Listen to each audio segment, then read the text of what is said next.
everyone, Dusty Monkey here. I did an interview with Derek Brinkmann, aka Supreem from Shards Online. He's the creator and CEO of Citadel Studios. I did have quite a number of technical hitches during the live stream, but I've tried to piece together the bulk of the live stream. Hope you enjoy it, and any other questions, head to the forums. You can also get into Shards Online right away by pledging using the link in the description below. Hope you enjoy, and please hit that like button and share it. Bye! Mod where you can set your skills and you can buy items from the merchants there for free, which is pretty cool. The merchants on his server don't charge you. Yeah, the sound issue, by the way, was because while I was doing the timer, I muted OBS so that it didn't stream me talking to the wife or whatever sounds were coming out at the time. So I'm here in Northern Virginia, and let's see how it comes up on the stream. We're having quite the blizzard right now. Actually, pretty lucky that I have power because I live in the woods, as you can see. So you're over by the gypsy area there? I am, yeah. I actually have a house on the other server, but I couldn't find it. I lost it. Oh, hello. You lost your house? Not on this server. It's on the other one. Yeah. Whatchamacallit. But yeah, it's lost. I can't remember where it was.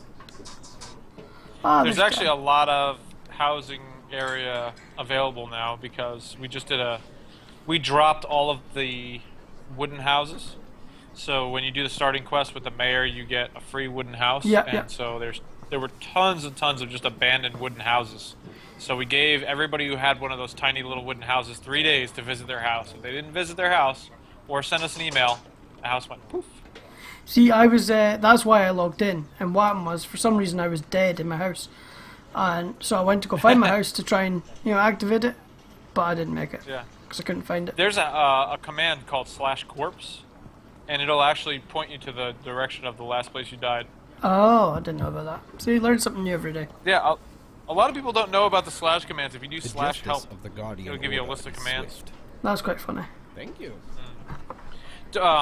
Your game may freeze every once in a while we're playing, and the reason for that is we changed the network settings around a little bit so people stop getting kicked. And so we fixed people getting kicked off, but then the side effect was the game freezes every once in a while. So we're still in the process of getting the network setting stuff worked out. My dog's sitting next to me looking at me in a funny way. Look. That's funny. You giving looks on... Say hi, Maverick. Hello, Maverick. He's like just off camera. Do you see that? His nose is like right here. He looks like he looks very unimpressed. Yeah, that's just the way he looks all the time. So it's been a while since we chatted. I think it was July last year since that last interview. Oh wow! I remember that. Yep, and you gave us a tour of the office. Right. Yep. I'm actually, when I was showing you the view from outside, we're upstairs. Yeah. So yeah, it has been a while. You forget how long it's been, actually. Yeah. How's Pre-Alpha 3 going? I mean, it was a smashing success. People are pledging in huge numbers compared to what we were having before Pre-Alpha 3. So, I mean, that makes sense because our Pre-Alpha 2 release was very focused on admins, right?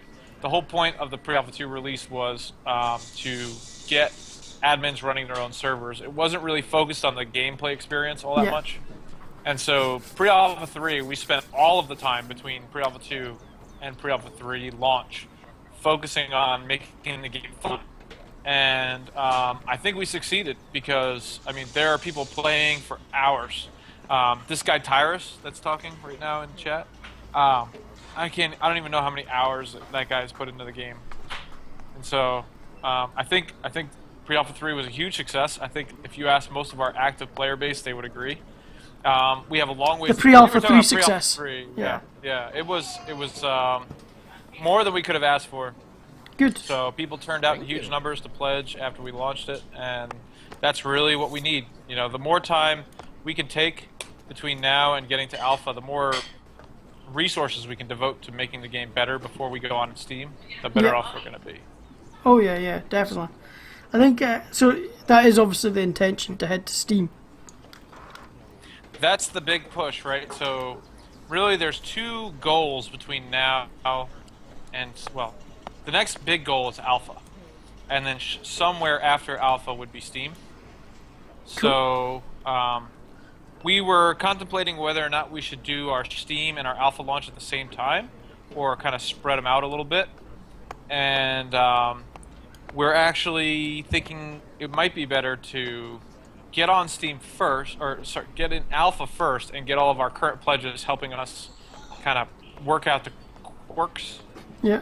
Before we go to, Steam proper and the greater audience, because they're going to be a lot less forgiving than the core audience that we have. Oh yeah, that's the thing. You get to Steam, and all it takes is one bad experience to turn into 10, and 10 to turn into 100. Yeah, we want positive, not mixed. Yeah. The little review name that comes up on the right. We're also we're partnering with a company in Germany called Frame 6 to do a game trailer for us, and it's cool. going to be awesome. These guys are really, really talented, and they make some quality stuff. So we're going to have a kick-ass trailer. I can't wait to see it. Cool. And how far along's that? We're just in the beginning stages. We're working on the what do you call it? When you make like a little comic. What the heck the words? My brain. Like a storyboard. Storyboard. That's the word. Yeah, storyboard. We're working on the storyboard right now. Cool. So it's gonna be cool. We have a lot of really big ideas for it. It's gonna open with a kind of concept art 2D parallaxing animation to kind of show all the different shards and how they're connected together, and how there'll be like thousands of them. Cool. Because we really want to try and convey that when somebody is coming to see our trailer for the first time, we want to kind of hit them in the face with the grandness of it, Yeah, I think that's it's gonna be good to see a good trailer, like a proper full blown thing, and it's actually funny. A lot of people obviously compare Shards Online to Ultima Online. And when I very first got Ultima Online, I remember watching this trailer at the beginning when you installed the game, and it told you the story of the shards splitting and everything. That was just awesome, and it really does bring back that nostalgia feel. And I think I've often mentioned how this is how I feel if Ultima Online had been allowed to progress throughout time. This is how it would probably look. I've always felt it's been held back. I was on the Kingdom Reborn team, and we had such big plans for that, and the reality of working with a large corporation and bureaucracy kind of came down on our heads. And I'm not going to say Shards Online is what I wish Kingdom Reborn was, but I kind of wish we could have done more with Kingdom Reborn, and that kind of drives me to make sure that Shards Online is going to be successful. Yeah. And if you can't beat the big large corporations, just do it yourself. That's how it works. Yeah, why not? Why not? So I promised someone who watched the pre-alpha 3 video that I did a while ago that I would ask about resource gathering. And right now you've got stone, wood, cotton, food. But what he wants to know is if it's going to be like Ultima, where basically you find a rock, you can mine it, or is it just specific areas or blocks, or I think node mining was what he said. Yeah, we refer to them as nodes. Some of the stone in the game can't be mined, and we're slowly converting that over. Like I think it was like 2 builds ago, we actually added a whole bunch of additional rocks that you could mine, and so it's really just a matter of kind of getting that in. We do have cobalt ore, so that's the higher end ore. Cool.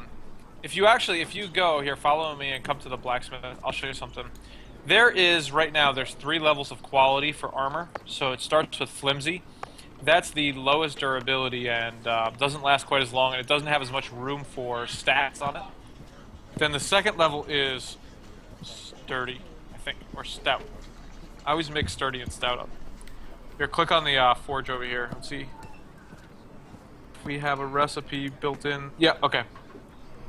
Do you see how you have the 3 options there? So it goes flimsy, sturdy, and then stout. So, I'm sorry, I did it backwards. It's flimsy, stout, sturdy. We actually have plans for 3 or 2 additional more quality levels. So after sturdy comes, the last one's robust. There's one in between sturdy and robust. Anyway, the idea is that we're actually going to be making armor even better. Like right now we're limiting it because we only have the 2 kinds of ore. We have iron and we have cobalt. Yeah. But we'll be adding additional ores. We need 1 new ore for the 4th level and then another ore for the 5th level. And so it allows you to make really high-end versions of every piece of weaponry. And when you craft the higher quality one, it gives you the ability to get these what's called guaranteed improvements, which means normally when you improve an item through crafting, you have a chance of breaking it.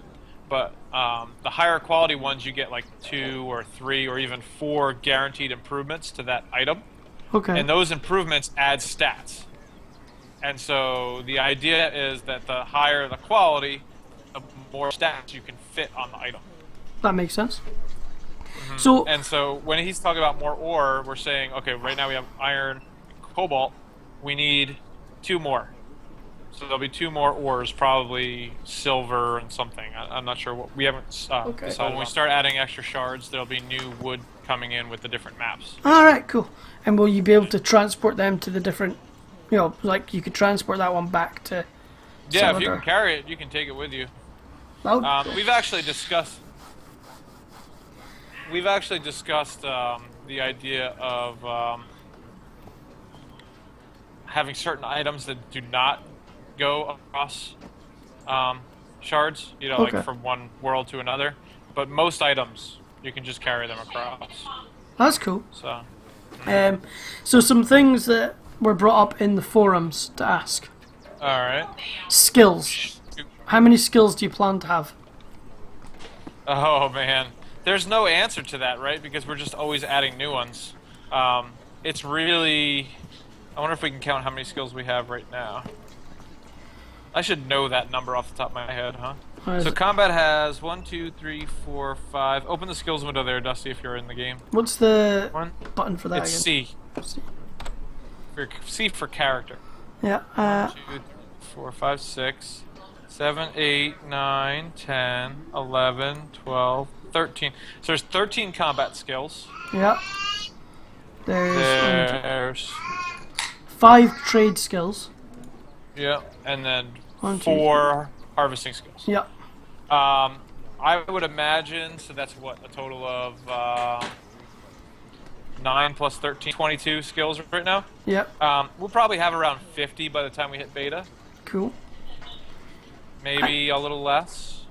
And do you have an idea of what they are? Like, do you, or are you like open? stuff we're adding? Well, we're definitely adding archery or some sort of range skill. We're definitely adding a ranger skill, which is not necessarily archery. It's more anti-stealther. Tracking. So it's like tracking and kind of like reveal, hidden, stuff like that. Cool. One of the things that we're also adding that's going to expand existing skills is a mastery system. So the magic skills are going to get specializations. So you'll be able to specialize in the different elemental magics. Cool. And that will allow us to add spells to the game without having to add new skills. So we're actually going back and forth with Logris about necromancy. Because we're adding in Catacombs, Ko has a lot of necromancers, and so it makes sense for us to allow the players to learn some of those new spells, like raising the dead, stuff like that. Those we're still trying to decide whether we're going to use those. We're going to introduce a specialization system and make those like a void specialization, or if we're going to add a whole new spell casting skill for necromancy. So that's still kind of in discussion at this point. I like the idea of doing specializations because it doesn't mess with the combat cap. Yeah. You can be an expert spellcaster and choose what elemental magic what path you want to specialize. Mm-hmm. Yeah, that sounds good. That opens up, and as you say, means you can you have that bonus of being able to specialize in something or split it Yep, exactly. Which is cool. Someone mentioned fishing. They're hoping to have fishing. Well, fishing has to be in before alpha because that was one of our stretch goals. Oh, So yeah. Oh, yeah. we've started implementing the models for the fish, and Austin, who's one of the artists, was working on like a school of fish, little object that we can put in the water, and what those are like hot spots where you can get special kind of fish or a higher chance to catch rare fish. Cool. So you'll be walking around and you'll see in the water like the shimmering, moving fish thing. And so yeah, we've already started the art part of fishing, but we haven't started the content. Cool. So will you That's be able where to we're at. fish from, say, Lake Tethys? Tethys? Can't Lake read Tethys. it. It's tiny. If there's water, you'll be able to fish. Okay. And are you going to have craftable fishing rods, etc.? Yep, yep. We're not sure how far we're going to go with that. You know, we have designs that go much deeper with talking about different lures and magical enchantments you can put on your lures to get certain fish. Probably the first iteration will have similar to other crafting weapons where you have a quality on your harvesting tool. Yeah. We'll have a quality on the fishing pole, and so that'll affect different stats. Like obviously it'll all affect how long the fishing pole lasts, but it may also affect the chance to catch certain fish. Cool. So that'll be the first iteration. Another way you could do that is through bait. What kind of bait you use? Yeah. Someone on the forums asked about housing, how you plan to solve the housing issue, which I'm assuming means space. Yeah. So a lot of players know that we've recently run out of housing space. We have two official servers right now, Azure Sky and Nova. And one of the things that we recently did was we added house decay, so that we changed it so a lot of you guys know that the mayor quest will give you a starting house. And so there were lots and lots. Hey, there's a cobalt node right there. You see that? Yeah, is that the blue? Yeah, that's cobalt. That's cool. So that starting house was everywhere. There were tons and tons of abandoned starting houses.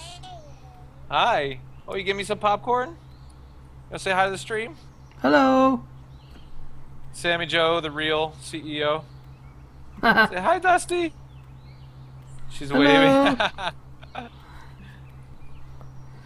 Some reason Skype's not showing me my video, so I have no idea what it looks like. Hey, don't touch the keys.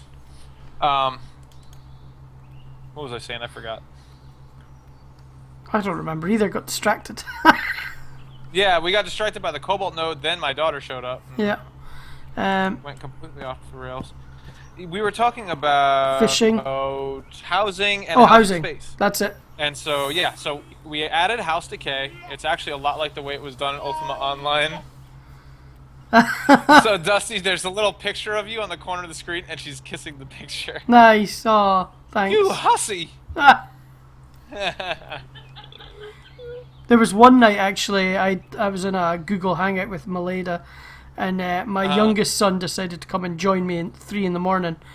Because obviously it was a stupid o'clock time for me, and he came and joined me, and we were chatting after. Then her son came along, and they were talking. We just gave the headphones to them, and they just started chatting to each other. That was quite funny. Yeah, that would never happen in an interview with like a producer for an EA game. Right? No. Never. Anyways, yeah. So we've in the short term we've sort of fixed the problem by destroying all those abandoned wooden houses. So now there's places to drop. Lots of places to put houses down right now. When we add clusters, so that's the ability to connect the rooms together. I've showed everybody this before, but I'll just go there now for some of the new people who might be watching. There's this area on the map called the Dead Gate. I'm going to teleport you there, Dusty. Yeah, no problem. I like that area actually. I remember the first designs of it. Yeah. And so when clusters are implemented, you're going to be able to activate this gate. And this gate will be able to transport you to alternate dimensions. And so these are alternate realities, aka other versions of Celador, where there will be more housing. And so when we have, well, I just fell through the floor. Look at that. Oh yeah. That was crazy. Okay. So when we have clusters, we're actually going to connect Azure Sky and Nova into one server. So you'll be able to travel back and forth between the two. So it won't matter. A lot of people don't want to have their houses on Nova because they get to Azure Sky with those characters. Well, that's not going to be a problem anymore. And so we may even throw a third copy of Celador into the official cluster to give more housing space. And then you'll be able to travel between them. So housing will not be an issue in, let's say, 3 months. I don't think housing space will be an issue anymore. Cool. So, or not as big of an issue as it is now. And what about servers for the less stateside friendly of us? Right now, we're leaving that up to the community servers to do. Okay. There are actually a bunch of EU community servers right now. I know Yorlik servers hosted in the EU, yeah, and a couple of the other ones. So we'll do an official EU server eventually, but right now I don't want to... My daughter's yelling. I don't want to split the community that the people who want to play on official servers. I don't want to split them yet. I don't think we're big enough for that, you know. So how many people officially can play at the moment? So all the $40 and up people, I think it's about 2,000 people have access to the game right now. That's great. And just to let you know, if you aren't already in the game, if you click the link stickied at the top or the big picture of Shards below, you can back it for $40 and come join us right now, actually, in theory.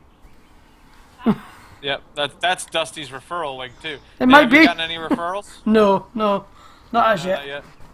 Soon. Yeah, but no, it's... Soon you'll be walking around in the Starry Mage hat like me. Yeah, that's actually a really cool hat. I noticed that during the tournament. It's awesome. It's the most expensive loyalty hat. Like, if you type /loyalty, you can see it costs 5,000 loyalty. And each referral is 250, so how much is that? 5,000 divided by 20? That's actually not that hard to do. Is it 20 of them? Overnight, but yeah, it's 20. Yeah. Good math skills. Devil horns would be quite cool as well. You can earn them from just showing up and participating in events too. You don't have to. You don't have to. My daughter just spilled popcorn all over the place. Well, I mean, how did the tournament go? How would you say the tournament went? Oh, I think it was a good experiment. Yeah. You know, from watching the video, I'm sure everybody would agree that it went well. There was no, like, oh my god, this is a disaster moments. But at the same time, there were complete heal potions that people were able to get in the game, and they had stocked up on them, and that's how the winning team won. Yeah. And so the runner-ups were not that happy about that. No, I did notice that. But they were okay with it. Tyrus and Hound came in second, and they know it's pre-alpha. I told everybody this is an experiment, so it just kind of... It comes with the territory, you know. If this game was officially released and something like that happened, it would be really bad. Yeah, you know? yeah. But they understood, they know, and I actually I made sure that they were okay with it. Cool. So I'm just walking around one of the houses to show off. This is the wooden house. is that the one that Mary gives you? Yeah. Very nice wooden shack, and now I've got a couple of wolves after me. Oh, jeez, I'm gonna die. I'd log on my Mortal and play with you, but I don't have a mouse plugged into this laptop, and I cannot play this game without a mouse. Well, I'm getting chased by any game where you have to click to move, you really can't play without a mouse. I know. I'm just running away from a couple of wolves. Actually, I could probably use WASD and be pretty effective. Ouch. Yeah, this wolf's kicking my ass. So how is the road to Alpha? How's that going? We're alright. So the team is kind of split right now. The artists and Dan, the content guy, are focused on catacombs. Okay. So putting the mobs in there, adding the special items, building the whole Wayun follower kind of cult type thing that goes on at the top level. There's like a there's an actual priest, and he does sermons. Like all the people, the followers of the way, get together and sit down on the benches, and he like preaches to them. And so that's working, and it's really cool. I'd love to show you sometime. Then, we're starting to work on the lower levels. I don't want to give away the surprise, but we're doing something really cool with the lower levels. And the modders are gonna go nuts for it. They're gonna love it. Cool. So I'm gonna save that one though for probably a round table. Cool. So I can show it off. It's gonna be awesome. We have the designs done and we've started to implement it. So I don't want to give it away until I can actually show it, you know? So it's gonna be really cool. The 2 lower levels of the catacombs have a very special thing about them. Cool. They're not like anything we've done in the game yet. So I'm working on clusters.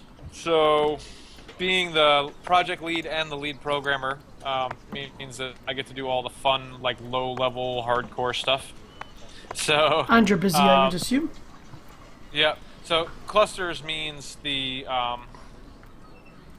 ability to connect the regions together. So not just connecting multiple copies of Celador together, also connecting catacombs and the Outlands and 2 towers and any other new maps that we might create.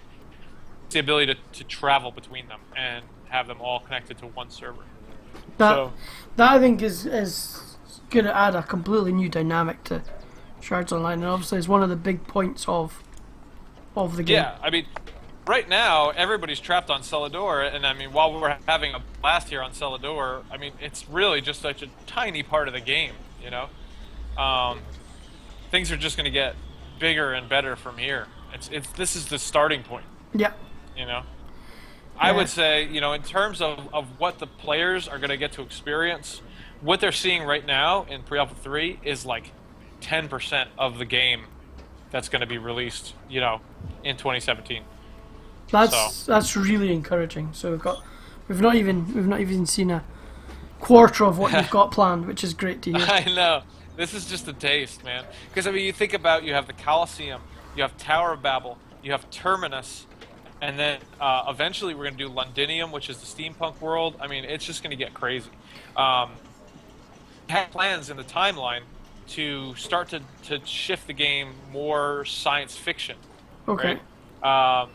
So at some point, the people of Aria, which is us, the people playing the game, and the villagers and everybody, we will unlock or discover electricity, and you know, gunpowder and stuff like that. And so the game is going to evolve as the players kind of evolve, and as the world evolves. And so it's only just the beginning, you know. Cool. Well, I mean, I always knew there was going to be a story and a timeline with the opening of Petra eventually and stuff. That's your plan. Yeah. To really, I take it that's your plan to launch clusters as well and kind of create a story. When clusters launch, that will unlock the ability to open the dead gate. Okay. And so what? When do you plan on opening Petra? When's that in the timeline? Petra gets opened when Tetris is freed. That would be after Catacombs, but before Terminus. Okay. Because Tethys is part of the process of unlocking the ability to travel to Terminus. Okay. So, yeah, so we have to free Tethys in order to be able to travel to Terminus. Cool. So, Terminus is actually the Zor homeworld. It's the Zor are the bad guys, right? Like, the Zor are the kind of the gods behind the scenes that are causing havoc. And so traveling to the Zor homeworld actually involves more than just traveling within the universe that Lily and Eve created. Those are the 2 creator gods. The Zor homeworld is actually in another universe, like off to the side. So it's like traveling sideways. Okay. Interesting stuff. Yeah, trying to think how that looks.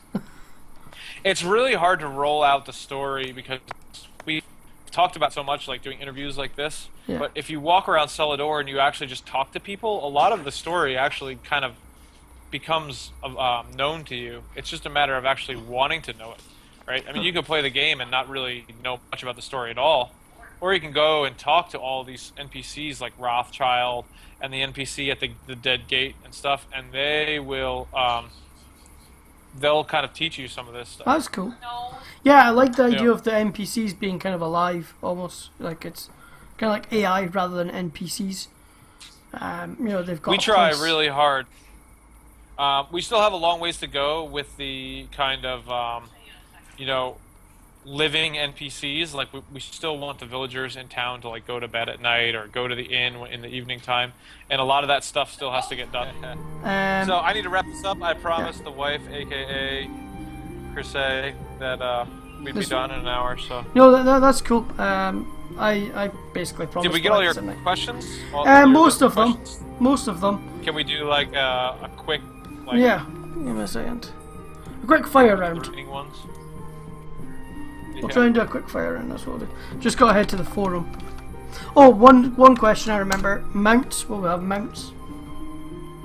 You can't make an MMO or an online game like this without mounts. So the question is, the answer is yes. We don't have it scheduled yet. So we want to get as many maps and places to explore in as possible before we start focusing our attention on that. And we got to have archery ranged weapons in before mounts. So what about dungeons? Probably. Yeah. So it's gonna go dungeons, archery, then mounts. Okay. Same thing with grouping, right? And a more extensive guild system. Both of those have to come soon, but there's other things that are in front of it. So. Customizable houses. That was one other. Customizable houses will be down the road. Probably beta. Sometime during beta, we'll put that in. Cool. But for now, actually, I'm really happy with the way the pre-built houses are working out. People really like them. Yeah, I quite like them. I keep going back to this, but it all reminds me of Ultima Online, and that's what I love. That's the whole reason I've been following Shards Online. What about a couple others? Guilds and clans and stuff. So we have an early version of guilds, and actually it was donated to us by one of the modders. Theos, the guys who run Theos and Greyhawk, they run Vitus Mundus. They donated their guild code to us.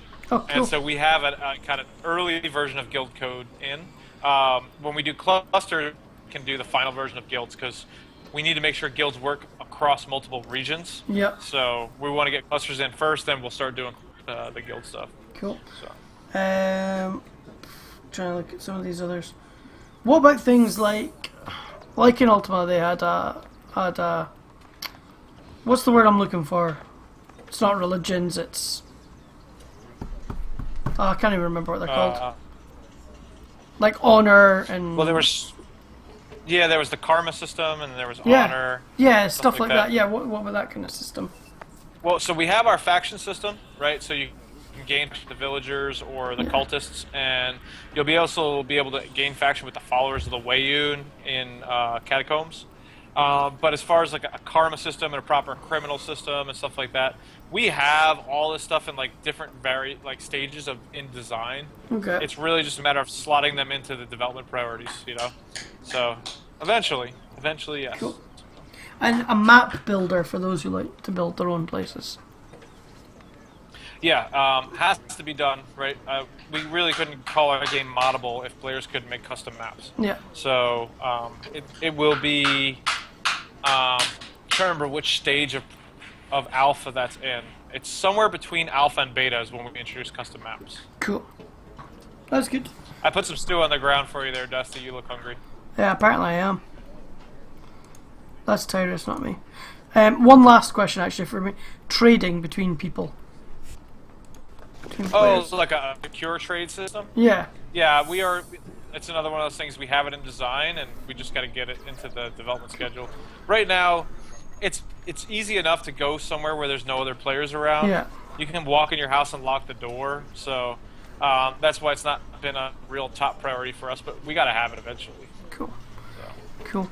Yeah. I'm looking forward to it. When I was in Ultima Online, I was more of a trader. Ran a shop in Luna and all that stuff, so that's the kind of thing I'd be interested in. So it'll be interesting to see how that all goes. Trading, secure trades. How's the snow going? Look at that! It is coming down out there. Yeah, it looks like a mist. It's that thick. Yeah, it's pretty awesome. I love snow. So I like snow. I like to look at snow. I don't like pushing a buggy in snow. But yeah. But thanks all for right, the did chat. we get them all? Yeah, I think we've got pretty much everything. I think most people will be happy. Sweet. But yeah, thank you All for right. that. It's been fun. Good to chat to you again. No problem. Yep. And so I'll see everybody in game, I guess. Yeah, when's the next round table? I don't know if we have. I think it's February 13th. I'm gonna go to the Shards Online calendar. There'll be it better not be the 14th because there'll be many unhappy partners. Let's see. Community Roundtable, February 13th. Cool. Yep. Well, February So 13th. the day before. Yeah. And you want to plug your pledge link again? Well, yes, you can click on it in the chat down below. There'll be a link to it on the video on my YouTube channel, which is YouTube/DustyMonkeyMacD. When I upload the chat from this, and I've edited it all and blah blah blah. And I'll see you in game because, well, it's there. We can play it. Yes. And I'll no doubt catch up for the next time. So thank you. Say Bye. Bye. Say bye to the Say bye. Brinkmans. Say bye-bye. Bye. Till next time. See you later. See ya. Bye bye. Hey, I just wanted to say a special thank you to Derek Brinkmann, aka Supreme, and his family for letting me borrow him for that small time. I want to apologise for all the technical hitches I had during that stream, and I hope you check out other Shards videos, which you can see in this little outro here. And if you want to keep up to date with all the Shards videos I do, just make sure and subscribe and keep an eye on what's going on. Anyway, thanks again for watching, and I'll catch you next time. Bye!